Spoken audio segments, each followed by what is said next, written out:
Assalamualaikum warahmatullahi wabarakatuh.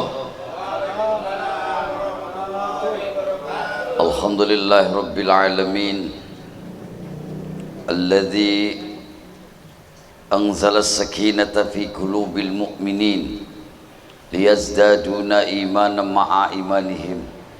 Ashhadu an la ilaha illallah wahdahu la syarikalah al-malikul haqqul mubin wa ashhadu anna muhammadan abduhu wa rasuluh al-mab'utsu rahmatan lil alamin. Allahumma salli wa sallim wa barik ala sayyidina Muhammad sallallahu alaihi wasallam wa ala alihi wa ashabihi ajma'in, amma ba'du. Fa ya ibadallah, usikum wa nafsi wa iyaya bitaqwallah, faqad fazal muttaqun. وقال تعالى في كتابه الكريم وهو أصدق القائلين أعوذ بالله من الشيطان الرجيم بسم الله الرحمن الرحيم قل إن كنتم تحبون الله فاتبعوني يحببكم الله ويغفر لكم ذنوبكم والله غفور رحيم. وقال النبي صلى الله عليه وسلم وإنك لعلى خلق عظيم إنما بعثت لأتمم مكارم الأخلاق. Sadaqallahul azim. Ma'asyiral muslimin, jamaah majelis rindu surga yang dimuliakan oleh Allah Subhanahu wa taala, mengawali syukur kita kepada Allah, selawat dan salam kepada Rasulullah Muhammad sallallahu alaihi wasallam beserta para keluarga dan sahabatnya, mudah-mudahan sampai kepada seluruh umatnya. Kita sama-sama berdoa semoga Allah tetapkan hidayah, Allah warnai cahaya hati kita dengan nurnya Allah lewat nurnya Muhammad. Bismillahirrahmanirrahim. Bismillahirrahmanirrahim. Allahumma nawwir qulubana binuri hidayatika kama nawaltal arda binuri syamsika abadan abada birahmatika ya arhamar rahimin. Hadirin jamaah yang dimuliakan oleh Allah Subhanahu wa taala, judul kita, tema kita malam hari ini adalah jaminan hidayah, kecintaan kita kepada Allah dan Rasulnya. Tidak ada kekuatan hidayah kecuali ada rasa cinta di hati kita kepada Allah dan Rasulnya. Garantinya orang yang beriman adalah orang yang mencintai Allah dan Rasulnya lebih cintanya daripada yang lainnya. Karena inilah satu-satunya harapan kita, derajat yang paling tinggi mulia manusia di hadapan Allah Subhanahu wa taala, karena rasa cintanya kepada Allah dan Rasulnya. Tidak dikatakan orang tersebut mendapatkan hidayah dari Allah kalau dia masih mencintai selain daripada Allah dan Rasulnya. Utamanya adalah orang-orang yang mendapat hidayah, yang di hatinya sudah tertanam iman dan di hatinya sudah ada rasa cinta kepada Allah dan Rasulnya, tidak tergoyahkan, baik itu ujian, cobaan ataupun gangguan yang lainnya. Kalau sudah tertanam di dalam lufat itu artinya hati yang paling dalam, yang kita biasa sebut dengan nurani. Adapun qalbun adalah hati yang paling luar, hanya sebatas pengantar untuk membuka hidayah Allah. Kemudian yang namanya fuad, hati yang paling tengah. Ketika hati itu diterima hidayah itu dari Allah berupa ucapan firman Allah Subhanahu wa taala yang dalam Al-Qur'an Allah sebutkan, "Qul in kuntum tuhibbunallah." Jika kalian berani mengatakan dan kalian tegas mengatakan jika kalian adalah orang-orang yang mencintai Allah, kata Nabi Muhammad sallallahu alaihi wasallam, tuhibbunallah, maka cintailah Allah. Apa yang menjadi kita disebut orang yang mencintai Allah? Yang pertama yaitu tauhid. Tauhid artinya mengesahkan Allah dengan keyakinan bahwasannya hidup kita diawasi oleh Allah, hidup kita selalu diingatkan lewat pemantauan Allah. Apapun yang kita perbuat, apapun yang kita lakukan, semua dalam pengawasan Allah. Baik itu niat di hati kita ataupun ucapan kita dan perbuatan kita, semua diketahui oleh Allah Subhanahu wa taala. Dan inilah menjadi tolak ukur kekuatan hidayah kita yang ada di hati kita, bahwasannya Allah jauh lebih dicintai, Allah jauh lebih diutamakan, Allah jauh lebih afdal, kita lebih menyembah kepadanya, lebih taat kepadanya, dan lebih takut akan azabnya.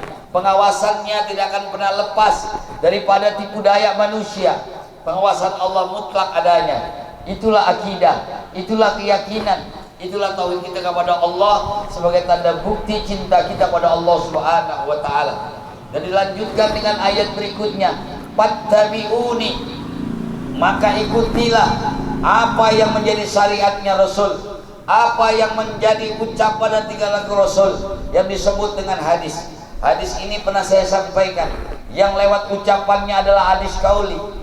Ucapannya kepada Rasul tidak lepas daripada wahyu dari Allah, bukan semata-mata hawa nafsunya. Apa yang diucapkan oleh Rasul adalah wahyu dari Allah.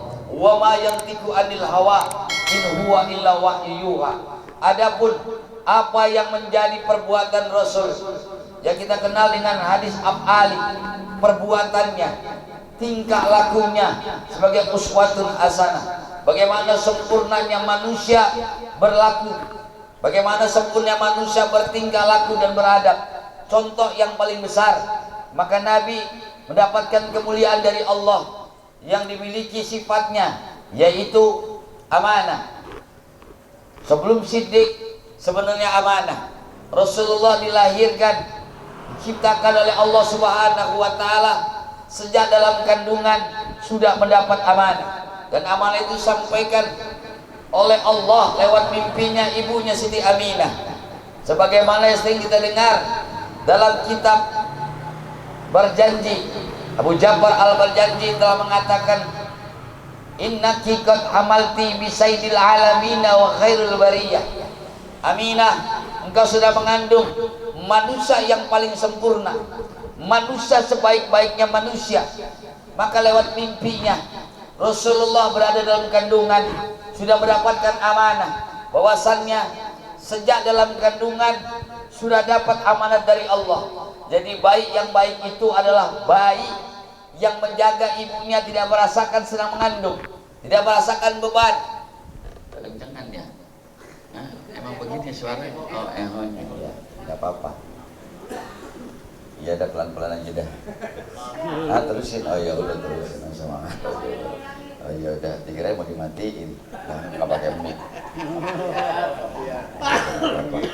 Dari mana tuh lupa sih. Aminah. Oh.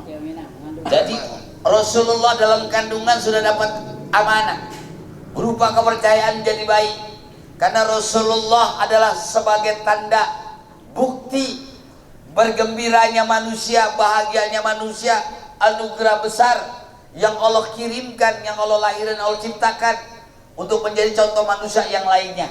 Sejak kandungan ibunya tidak pernah merasakan sakit, tidak ada beban.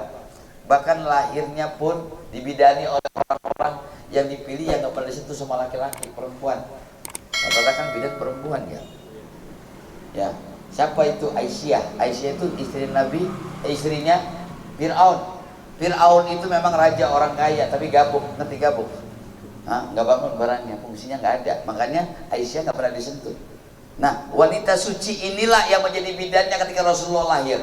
Yang kedua Siti Maryam. Siti Maryam walaupun melahirkan nggak punya laki, nggak pernah disentuh sama laki-laki, wanita suci. Ini jaminan dari Allah. Makanya Rasulullah lahir bukan umumnya lahir manusia pada umumnya lewat kemaluan. Makanya sejarahnya sesar itu Rasulullah lahir dalam keadaan sesar, dibelek perutnya terbuka, nggak lewat kemaluan. Dan tidak ada satu tetes darah pun yang keluar dari perut ibunya. Sejak dalam kandungan sampai lahir sudah dapat amanat. Tuh kalau mau ngelihat begitu, kalau mau didik anak dari sejak dalam kandungan. Rasulullah dalam kandungan semua ibunya diperlihatkan bagaimana sejarah orang-orang terdahulu, bagaimana sejarah bisa kenal yang namanya Aisyah, bagaimana kenal dengan Siti Maryam pada Rasulullah dalam kandungan. Dan ini sudah dapat amanah. Makanya jangan sembarangan amanah. Sejak lahir orang sudah kelihatan.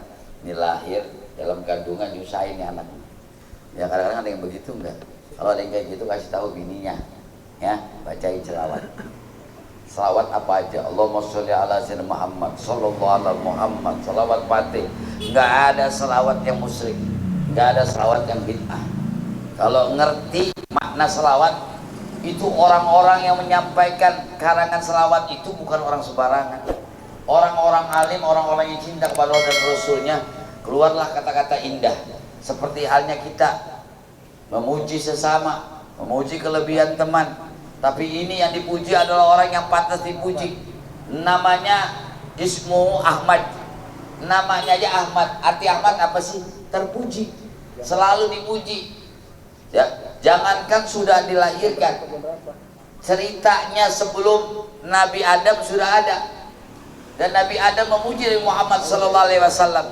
Makanya dalam hal ini kita disuruh mengikuti, fattabi'uni, ikutilah aku. Mulai dari ucapan, tingkah laku, sampai perbuatan, sampai bagaimana kita memperjuangkan agama Allah, semua saya contohkan. Nabi pernah jadi anak kecil, ya, mendengar dengan seksama, kemudian melaksanakan apa yang diajarkan. Insya Allah hidayahnya tetap menjadi garansi, tetap jadi jaminan untuk kita menghadap Allah. Fattabi'uni yuhibbukumullah. Kalau benar-benar mencintai Allah, itu pembuktiannya ikuti ajaran Rasulullah. Rasulullah mengajarkan kepada kita apa? Sebagai jaminan hidayah. Satu, ya, apapun dari Rasul itu berkah. Ya, Rasul itu kalau boleh tahu kotorannya ini nggak pernah dilihat orang, dan orang nggak ada yang pernah bisa melihat kotorannya. Bagi ajarannya, makanya mujizat orang Islam sampai hari ini nggak akan bisa diganti. Al-Quran dan hadis sudah jelas. Apapun yang kita hadapi, kembali kepada Al-Quran dan hadis. Ya, tapi untuk memaknai, mengkaji, harus orang yang ahli di bidangnya, nggak asal ngomong, nggak asal ucap. Cara kubur bid'ah, tahlilan bid'ah, zikir bareng-bareng bid'ah, habis sholat salaman bid'ah. Nah, jadi harus dibahas ini. Kenapa? Bukti kecintaannya, jaminan garansinya, keuntungan orang-orang yang memegang hidayah, kekuatan hidayah, kecintaan kepada Allah dan Rasulnya. Rasulullah mengajarkan kepada kita lewat lisannya, sebaik-baiknya kalian adalah yang paling baik akhlaknya. Karena Rasulullah diutus untuk mengutus akhlak, merubah akhlak manusia. Banyak orang pintar tapi nggak punya akhlak, karena setan lebih pintar, iblis lebih pintar, karena iblis itu gurunya malaikat. Saking pintarnya tuh iblis. Penyakitnya cuma satu, pintar keblinger alias sombong. Baru bisa alim batasa, baru tahu hadis 1 2, udah berani musyrikin orang, udah berani nyalain orang, udah berani berfatwa. Padahal diingatkan oleh para alim ulama, terutama orang-orang yang ahli bahasa. Dalam hal ini saya pernah baca kitab Balaghah yang dikarang oleh Syekh Muhammad Muhajir Al-Ansar, pimpinan pondok pesantren An-Nida Al-Islami, lulusan Mekah, Madinah, lulusan Mesir. 11 tahun dia di sana. Saya pernah baca kitabnya, bahwasannya orang-orang yang sering menyalahkan, sering membid'ahkan, mereka itu sebenarnya tamuju inda ru'yatin kutubul kibar. Mereka nggak paham membaca kitab, mereka nggak paham bahasa Arab, mereka nggak paham tentang kajian pendalaman tentang lugah bahasa Arab. Fadlan an qira'atiha wa tadabburiha, boro-boro dia menggali mengkaji. Karena bahasa Arab itu pernah saya sampaikan, satu kata ya dasarnya secara etimologi bahasa Arab bisa sampai 10 kalimat. Dan maknanya itu bergantung kalimat yang ditetapkan. Jadi nggak boleh sembarangan. Ya, kuncinya 3. Perlu saya sampaikan. Kalau belajar nahu artinya belajar baris, patah, kasroh, doma, sukun, itu baris dalam bahasa Arab. Tetapi belajar sorok itu belajar etimologi, etimologi asal kata. Asal kata bahasa Arab 3 huruf yang disebut dengan sulasi. Sulasi dibagi 2, ada sulasi majid, ada sulasi mujarrad. Ada yang 3 huruf ditambah ada yang 1 huruf, 4 huruf, namanya sulasi majid. Kemudian ada rubai, rubai dibagi 2, ada rubai mujarrad, ada rubai majid. Artinya apa? Nggak sembarangan orang menetapkan itu lugah, nggak sembarangan orang mengartikan bahasa Arab, karena bahasa Arab bukan bahasa Indonesia. Nah, orang-orang alim, orang-orang yang disebut dengan ulama besar, yang mendapat gelar Al-Hafidh, mereka itu hafal Quran memang bahasanya. Jadi secara otomatis paham benar apa yang dimaksud dengan wahyunya Allah, apa yang dimaksud dengan hadis Rasulullah, hadis ucapan Rasulullah. Oleh karena itu, bagi para jamaah sekalian, ketika ada sesuatu yang menggoyahkan iman kita, yang menggoyahkan hidayah kita, lantaran pemahaman kita mendengar ucapan atau penjelasan orang-orang yang tidak sependapat, orang-orang yang belum bisa paham sejauh mana tamuju inda ru'yatin kutubil kibar fadlan an qira'atiha wa tadabburiha wa tafahumiha illa tasilun ladaihim likusuri fahmihim. Enggak tahu latar belakang kajiannya, enggak tahu latar belakang pendidikannya, enggak tahu latar belakang manhaj gurunya. Maka insya Allah ulama-ulama kita yang bermanhaj, yang terus menyambungkan nasab ilmunya dengan orang-orang yang alim. Kalau di Indonesia, kalau di Mekah pusatnya Syekh Maliki. Ini perlu disampaikan juga, biar tahu kita punya standar, biar tahu kita punya pusat. Enggak sembarangan kita mengeluarkan fatwa tidak berdasarkan Al-Quran dan hadis, bahkan keluar daripada pengertian Al-Quran dan hadis. Tapi yakinlah, ulama-ulama kita masih istiqomah menggali. Oh iya, nggak apa-apa, iklan sebentar. Nggak kedengeran. Oh, kedengeran ya, dari tadi udah teriak, udah berkeringat, kedengeran juga. Udah kedengeran lah. Ya. Sampai kepada apa? Fattabi'uni yuhibbukumullah.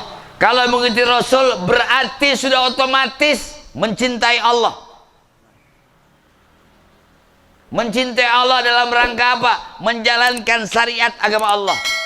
Hukum syariat ada 5. Bid'ah bukan hukum. Bid'ah itu kalimatnya kalimat sifat. Hukum syara itu ada 5. Ada wajib, ada sunnah, ada mubah, ada makruh, ada haram. Untuk menentukan makruh, sunnah, wajib, haram, mubah, itu juga nggak sembarangan. Harus mengerti kalimat bahasa Arab, kalimat asal kata bahasa Arab, kemudian asbabul urud kalau itu hadis. Kalau Al-Quran asbabun nuzul, dan sebab turunnya terjadinya peristiwa itu. Contoh, Nabi lahir, orang yang pertama bahagia itu Abul Uzza. Siapa Abul Uzza itu? Abu Lahab. Di Al-Quran jelas, tabat yada abi lahabi watab. Celaka, kenapa? Tukang fitnah. Dan ini jaminannya neraka selama-lamanya. Walaupun itu secara garis keturunan masih pamannya Nabi, tetapi setiap hari Senin dia bebas, nggak dapat siksa. Kenapa? Saking manusia yang dimuliakan sama Allah, menghormati. Makanya bahasa penghormatan bukan menyembah, tapi menghargai, menghormati, memuliakan. Contoh kita nih orang Indonesia, presiden lewat, anggota DPR semuanya hadirin diharapkan berdiri, kan gitu. Nah kalau kita nggak usah disuruh, ma'alul qiyam, diri sendiri nggak. Nah, makanya kalah tinggi derajatnya mah manusia sama Nabi Muhammad.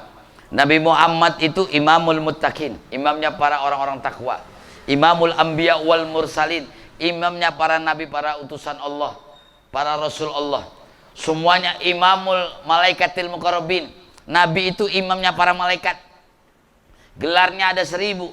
Makanya kita kenapa sampai menggali, mendalami sifat Rasul, tingkah laku Rasul, semuanya itu wahyu dari Allah.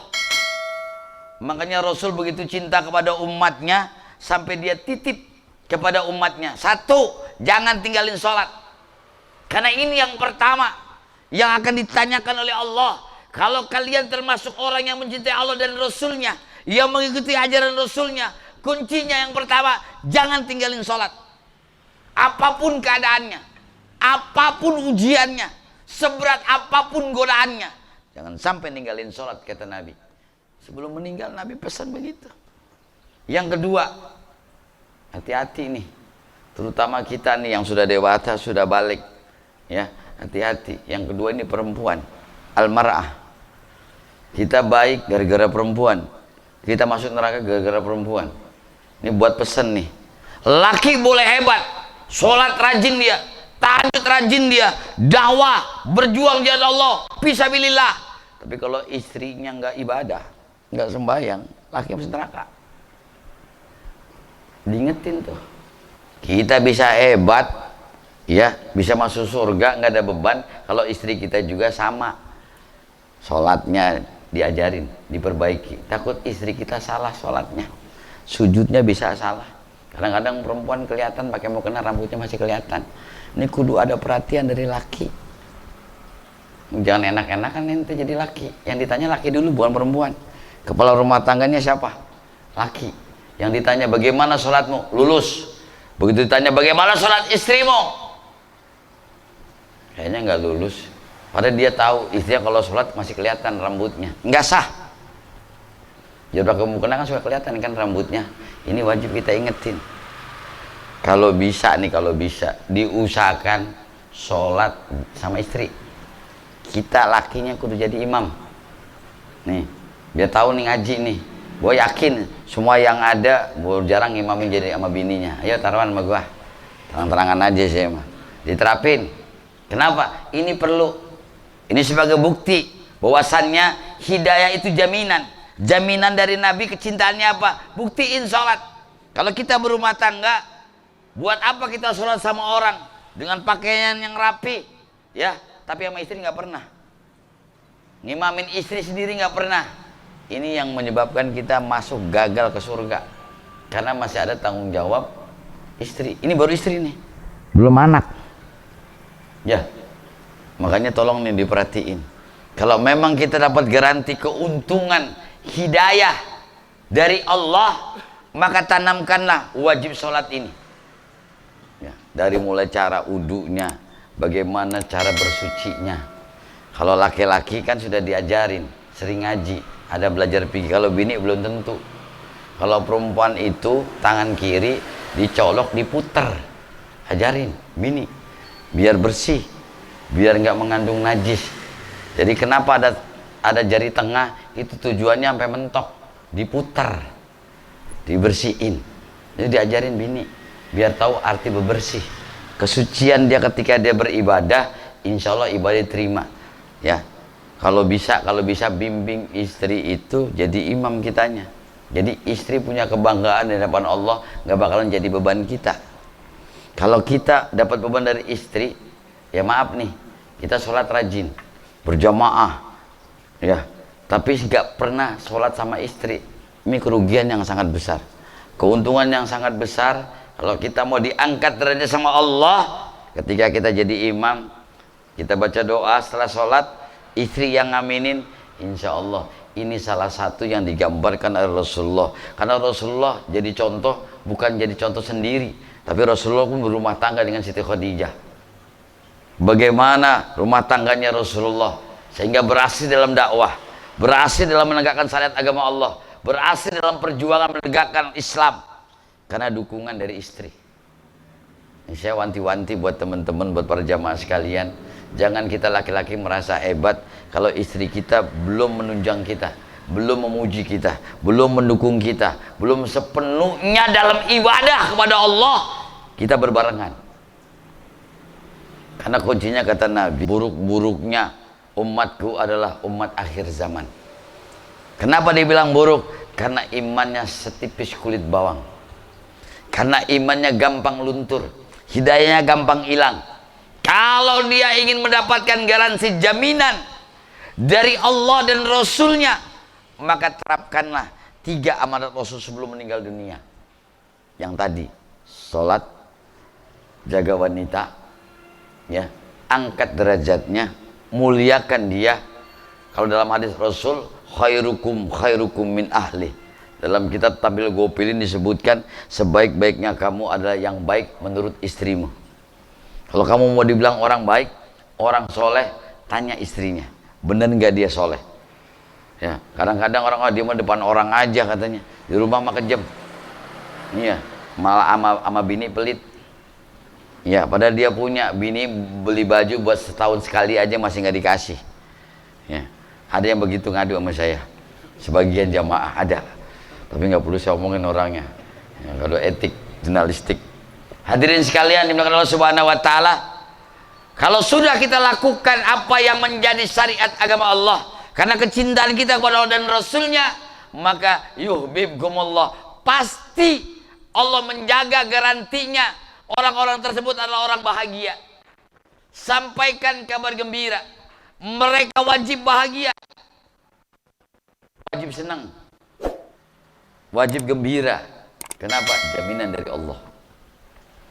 Ya, jaminan keberuntungan dari Allah. Beruntung orang yang beriman, yang melaksanakan ibadah karena kecintaan kepada Allah dan Rasulnya. Basyiril ladzina amanu wa amilus sholihat annalahum jannatin tajri min tahtihal anhar kullama ruziku minha tamarati rizqan qalu hadzal ladzi ruzikna min qablu wa utubihi mutasyabiha wa lahum fiha ajwajum mutahharatun wa hum fiha khalidun.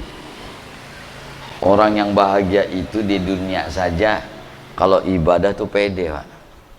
Kita bagaimana mau cinta sama Allah, ibadah aja nggak pede. Zikir kepada Allah nggak pede. La ilaha illallah, la ilaha illallah, nggak ada semangatnya.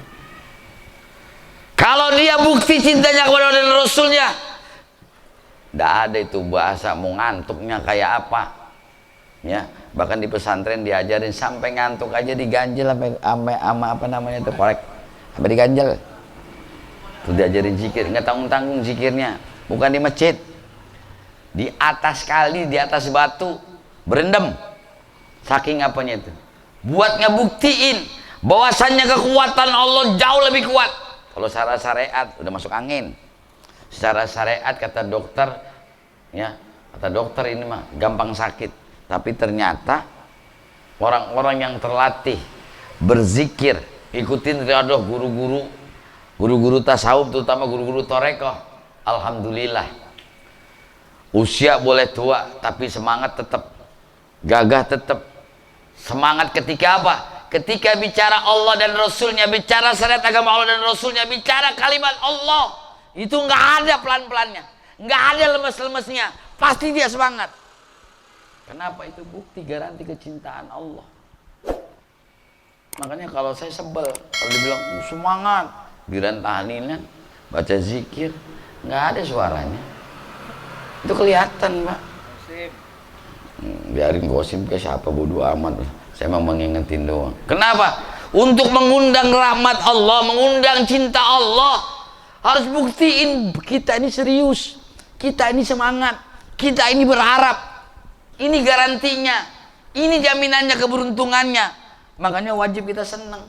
Nggak ada orang tahlilan la ilaha nggak ada, la ilaha illallah, senang dia, gembira dia, apalagi dia baca salawat, walaupun salawatnya salawat sedih, tetap dia gembira.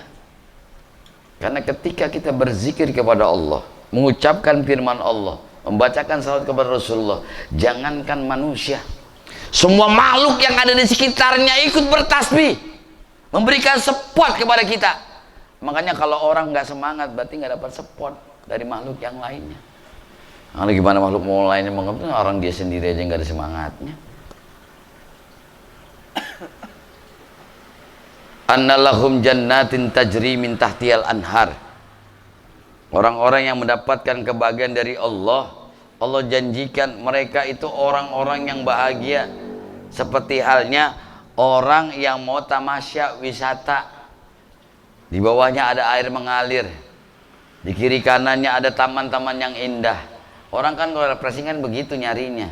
Nggak mungkin kita liburan yuk ke garasi, bukan liburan ke garasi mah ngaji, liburan mah ke Guci, ya kan, tetap ke gunung, ya kan, tempat-tempat yang adem, yang sejuk. Kalau malamnya bisa bakar jagung, bakar ayam, ikan dan sebagainya, senang-senang. Dan itu sebagai apa? Ulama ruziku minha min samaroti rizkon. Itulah rezeki yang terbesar. Sekarang ini kita punya mobil, punya rumah, itu mah rezeki yang kecil. Ya. Apa yang diusahakan karena kecintaan kepada Allah dan Rasulnya, itu nanti di surga yang dibilang rezekimu, yang kamu capek di dunia, yang kamu usahakan di dunia, yang kamu perjuangkan di dunia, semuanya dibalas sama Allah. Gantinya adalah surga, dan kalian akan selamanya di dalamnya. Di surga itu udah nggak mikirin listrik, Pak. Nggak mikirin bayar listrik, nggak mikirin masak, nggak mikirin baju, enggak. Karena laki-laki dijamin azwajum mutahharah, dapat perawan 70. Kalau perempuan jangankan di akhirat, Pak, di dunia aja tetap urusannya emas, urusannya harta perempuan. Nah, kalau perempuan di sono nggak dapat bidadara, dia dapat mahkota, intan berlian. Banyak perempuan matre itu emang udah dari sononya, ya. Makanya kalau perempuan kurang duit, biasanya mukanya nggak enak.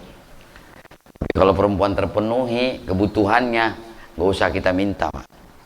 Servis habis, mau ditawarin lagi, mau mandi kucing apa mandi bebek, itu terserah. Iya, mandi itik terserah. Kenapa? Sudah dipenuhi. Tapi kalau orang yang nggak dipenuhi, sampai ke ibadah aja males istri itu, Pak. Yakin nggak, Pak? Tapi kalau dipenuhi, pertama kita suruh dia ibadah, suruh dia bangun tahajud, suruh dia doa, suruh dia baca zikir, suruh dia baca salawat, suruh kita doakan supaya kita lancar dalam usaha, dalam berjuang fisabilillah. Insya Allah semangat, Pak. Tapi kita cuma nyuruh doang, dipenuhi, yakin saya nggak bakal dikerjain. Itu salah satunya yang menghambat kita masuk ke dalam surga. Makanya wanti-wanti Nabi, al-mar'atu imadul bilad, perempuan itu tiang dalam satu negara. Ya, kalau negara itu kuat tiangnya, insya Allah nggak bakalan goyah. Sama kita di rumah, kalau istri kita sakit, capek kita, Pak. Anak diurusin, kita mah nggak biasa ngurus anak. Dan ini diamanatkan sama Rasul. Kalau mau melihat anda cintanya umatku kepadaku, yang dia contoh semua perilakuku dalam hal rumah tangga, maka tanyalah Siti Khadijah. Bagaimana Siti Khadijah mendampingi Rasulullah? Cirinya gampang. Ciri orang itu cinta, Pak, manggil kita bukan namanya. Karena Nabi nggak pernah manggil istrinya namanya. Ijah, nggak pernah. Ya.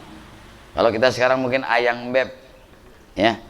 Kalau Siti Aisyah kan Humairah, kalau Khadijah itu Al-Kubra, orang yang besar jasanya, orang yang besar rasa sayangnya, orang yang betul-betul besar rasa tanggung jawabnya, orang yang besar dalam mendukung perjuangan Rasulullah. Makanya dikasih gelar Khadijatul Kubra.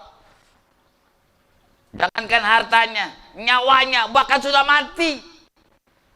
Ada kata tulang-tulangku masih bisa dijual untuk membantu perjuangan Rasulullah. Jual. Tuh, hebat tuh Siti Khadijah. Istri kita boro-boro, ini ada perlu mau bikin SIM, jual kayak gelang, males, boro-boro digantiin lagi. Tuh, makanya ceritain Siti Khadijah. Khadijah jangankan hartanya, badannya, tulangnya sudah dimanyat sekalipun kalau bisa dijual untuk mendukung perjuangan suaminya, karena tahu suaminya di jalan Allah, karena suaminya tahu berjuang untuk mendekatkan agama Allah. Makanya dialah pimpinan bidadari surga itu, Siti Khadijah. Jangan sembarangan. Ini bukti kecintaan hidayah. Orang kalau nggak ada cinta kepada Allah dan Rasulnya, hilang tuh hidayah. Putus hidayah, bahkan lepas dari tubuhnya, nggak bakalan ingat sama ibadah. Boro-boro ngaji, bakal ditinggal itu. Boro-boro inget zikir, ibadah aja enggak. Makanya untuk mengukur orang Islam dengan orang di luar Islam, satu di antaranya ukurannya sholat. Mudah-mudahan jamaah semuanya minimal sholat wajibnya nggak ditinggal. Yang kedua, syukur-syukur sholat sunnahnya dihidupin, sholat tahajudnya, sholat duhanya, sholat taubatnya. Kalau saya lihat tampang-tampang begini nih, udah banyak-banyak sholat taubat aja. Karena saya ngelihatnya, maaf, gelap. Belum ada warna-warna terang-terang, nur-nurnya Allah, nurnya Muhammad min asari sujudnya belum kelihatan. Saya bukan hanya ngelihat dengan mata ini, tapi mata batin saya bilang begitu. Udah sampaikan aja, banyakin sholat taubat nih, model-model begini. Terang-terangan aja saya mah. Bagaimana dia mau rajin istiqomah Karena dia merasa nggak pernah sholat taubat, nggak merasa banyak dosa, nggak merasa banyak kebodohan, nggak merasa banyak maksiat. Makanya jarang sholat taubat. Padahal sholat taubat ini kunci kita bisa tetap hidayah. Kunci kita bisa tetap untuk di jalan Allah itu sholat taubat. Makanya orang mau umroh, orang mau haji, banyak-banyak sholat taubat. Sama saya ngomong nih, banyak-banyak sholat taubat sebelum mati. Kita nggak tahu besok bakal mati. Karena banyak teman saya hari ini ketemu ceramah bareng, besok paginya udah innalillahi. Ya, saya nggak tahu besok ada yang mati di sini, nggak tahu. Makanya sebelum itu diingetin sholat taubat. Nah sebelum sholat taubat, mandi taubat. Akui bahwa kita ini manusia zalim, manusia tidak lepas dari salah dan dosa, dan itu sudah pasti. Kenapa? Karena yang bisa jamin manusia yang paling bersih, jaminan dari Allah cuma Nabi. Kalau kita nggak lepas sholat sunnah taubat, setiap hari manusia pasti berdosa. Mungkin dari lisan, mungkin dari pandangan, mungkin dari pendengaran, mungkin dari langkah, mungkin juga dari niat. Mungkin niat kita maksiat kepada Allah bukan karena Allah. Maka sholat taubat inilah kunci kita bisa pegang hidayah Allah. Setelahnya itu banyakin istighfar. Karena istighfar inilah salah satu kita bisa pegang hidayah Allah. Apapun aktivitasnya, banyak-banyak baca istighfar. Karena orang kalau sudah aktivitas lupa istighfar, biasanya apes, biasanya sial. Makanya kalau orang sial, kalau yang sadar, yang masih dapat hidayah, yang pegang hidayah, pasti istighfar. Astagfirullahaladzim. Iya ya, lupa. Ya, PPKB digadein. Gitu. Padahal dia sendiri yang gadein, masih bilang lupa. Ini buat ingetan. Makanya jamaah sekalian, jangan ragu. Kalau kita sudah melakukan hal yang disebut dengan pertobatan, disitulah titik awal kita untuk lebih baik. Disitulah titik awal kita untuk lebih mendekatkan diri kepada Allah. Disitulah titik awal kita diangkat derajatnya oleh Allah, baik di dunia dan insya Allah sampai ke akhirat. Jadi guru harus pede, jangan ragu. Urusan sakit hati nggak terima, tinggal merasa apa nggak, udah begitu aja. Kalau merasa ya kembali ke diri masing-masing. Karena saya bilang, gurunya bukan ulama besar, ustadz kampung yang kadang-kadang subuh aja kesiangan. Saya mah hajar ustadznya dulu. Minimal kalau mau lihat orang itu istiqomah dalam hidayah, sholat subuhnya nggak pernah kesiangan. Kalau kesiangan sekali mungkin wajar. Ya, kalau keseringan kesiangan bukannya wajar, itu ciri munafik. Berarti kita belum tobat. Berarti kita belum hijrah. Berarti kita belum pegang hidayah. Kalau istiqomah dalam hidayah, saya sudah sampaikan pada Jumat yang lalu, istiqomah dalam hidayah itu cirinya gampang kok. Dia nggak pernah meninggalin kewajibannya. Apa yang diwajibkan oleh Allah, hukum secara syariat itu wajib, dia nggak pernah tinggalin. Berarti dia masih pegang hidayah. Tapi yang wajib saja dia tinggalkan, apalagi yang sunnah. Pak, maaf, ngaji ini wajib, hukumnya ngaji ini wajib, sampai akhir ayat hukumnya wajib, di mana saja, kapan saja. Ya, kalau bisa ngaji itu dalam keadaan sakit aja di ngajiin, bener gak? Dalam keadaan sakit aja di ngajiin.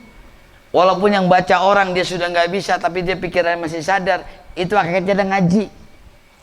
Yasin wal Quran hakim, walaupun dia nggak baca, dia dengerin doang, itu dia ngaji. Kenapa? Walaupun dia nggak paham artinya, kalau sudah nyebutin Yasin dia tahu. Udah dekat-dekat mau mati. Bener nggak? Nah, mudah-mudahan nih ingetin begini, nggak cuma denger doang nih.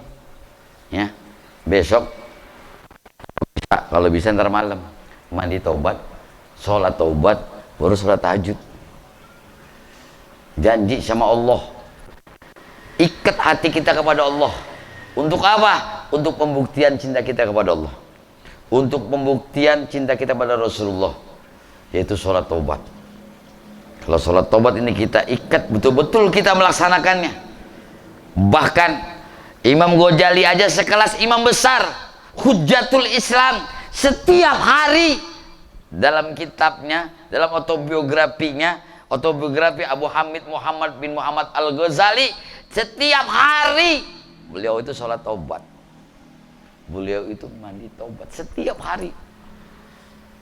Nah, kita imam besar bukan, ngarang kitab nggak pernah, ya, alim kagak, sholat taubat aja nggak pernah seumur hidup. Katanya saya mau udah taubat, taat, udah hijrah, tapi belum sholat taubat, belum pernah mandi taubat, belum itu aja masih diragukan. Nah, mudah-mudahan saya nyampein begini, terbuka hati kita untuk hidayah Allah. Kita mau ringan melaksanakan apa yang menjadi tanggung jawab pribadi kita. Nggak usah bicara orang lain dulu, diri kita sendiri dulu. Jangan sampai kita termasuk orang yang dibenci sama Allah. Jangan cuma ngomong doang, dipraktekin dulu, baru sampein ke orang. Saya sering bilang, jangan ngomong kalau kita nggak pernah praktek, kalau kita nggak pernah ngerjain. Kaburat maktan indallah ayyakulu malah ta'lam. Artinya Allah sangat benci sama orang yang ngomong tapi dia nggak melaksanakan.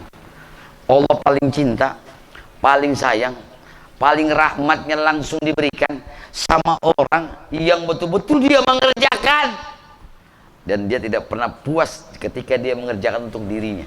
Dia selalu mengajak saudaranya sebagai tanda cintanya, ruhama bainahum, kasih sayang sesama umat Rasulullah, saling mengingatkan kenikmatan ibadah, bukan hanya kenikmatan dunia, tapi bagaimana nikmatnya ibadah, bagaimana manisnya iman. Sampaikan, ajak supaya mereka bisa melakukannya. Ini tandanya ruhama bainahum. Di Muhammad Rasulullah alladzina ma'asyiddahu alal kufar ruhama bainahum.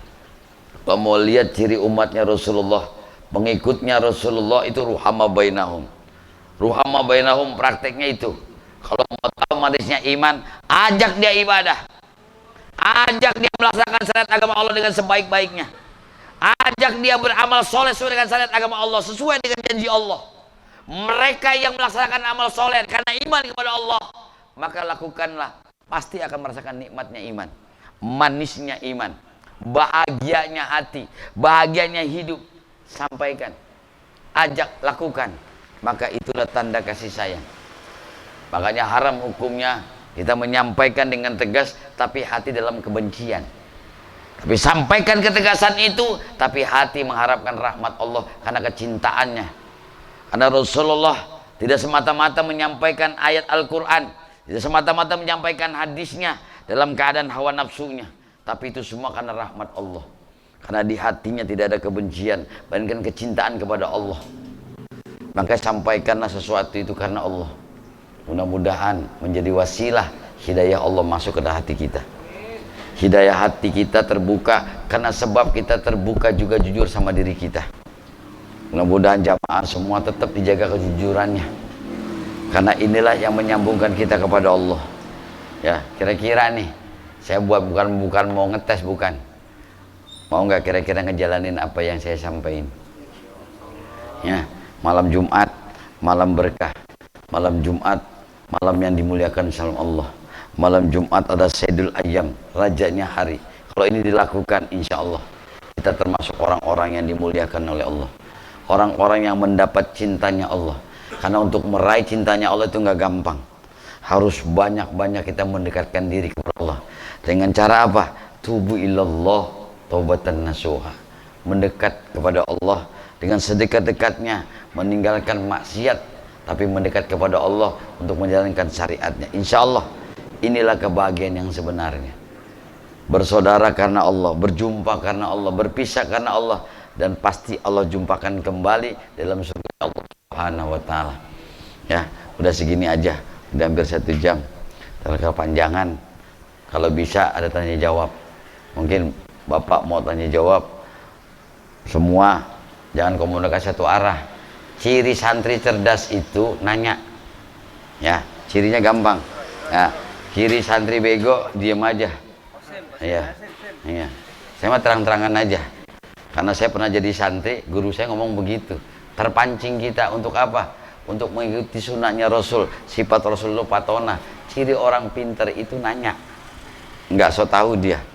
Merasa dirinya sudah cukup. Enggak, manusia enggak ada yang sempurna. Pasti ada yang kurang pada dirinya. Pasti ada yang kurang dalam ibadahnya. Pasti ada yang kurang sempurna dalam melaksanakan syariatnya. Maka kesempatan ngaji ini saya kasih waktu 15 menit untuk tanya jawab. Supaya apa? Supaya ilmu itu betul-betul masuk, betul-betul dilaksanakan, betul-betul dipraktekkan, enggak cuma didengerin.